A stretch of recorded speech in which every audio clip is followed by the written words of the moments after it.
आपण पाहत आहात महाराष्ट्र वृत्तदर्शन न्यूज, रोखठोक आणि निर्भीड.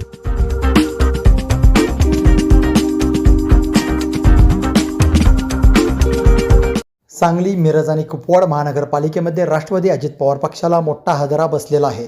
मिरजेतील प्रभाग क्रमांक 20 मधील राष्ट्रवादीच्या नगरसेविका अश्विनी कोळी यांचे जात प्रमाणपत्र अवैध ठरवण्यात आलं आहे. पूर्वाश्रमीच्या अश्विनी दत्तात्रय कांबळे या नावाने त्यांना यापूर्वी देण्यात आलेले अनुसूचित जमातीचे जात प्रमाणपत्र तात्काळ जप्त करण्याचे आदेश पुणे विभागाच्या अनुसूचित जमाती प्रमाणपत्र समितीने दिले आहेत. या आदेशाची प्रत सांगली, मिरज आणि कुपवाड महानगरपालिकेचे आयुक्त आणि निवडणूक निर्णय अधिकारी यांना पाठवण्यात आला आहे.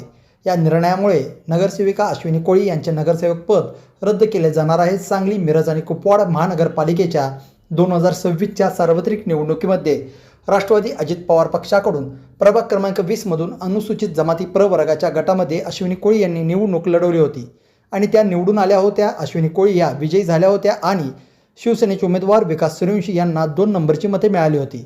मात्र नगरसेविका अश्विनी कोळी यांचे जात प्रमाणपत्र बोगस असल्याची तक्रार माजी नगरसेविका स्वाती पारधी यांनी केली होती. या तक्रारीच्या अनुषंगाने सखोल चौकशी केल्यानंतर अश्विनी कोळी यांचे जात प्रमाणपत्र बोगस असल्याचे आता स्पष्ट झालं आहे. दरम्यान बोगस जात प्रमाणपत्राद्वारे निवडणूक लढवण्यात आलेल्या अश्विनी कोळी यांचे नगरसेवक पद तात्काळ रद्द करावे आणि अनुसूचित जमाती प्रमाणपत्र तपासणी समितीचा निर्णय योग्य असून यामुळे खऱ्या अनुसूचित जमातीमधील व्यक्तीला निवडणूक लढवण्यासाठी हा निर्णय उपयुक्त ठरला आहे, अशी प्रतिक्रिया माजी नगरसेविका स्वाती पारधी आणि माजी नगरसेवक योगेंद्र थोरात यांनी दिली आहे.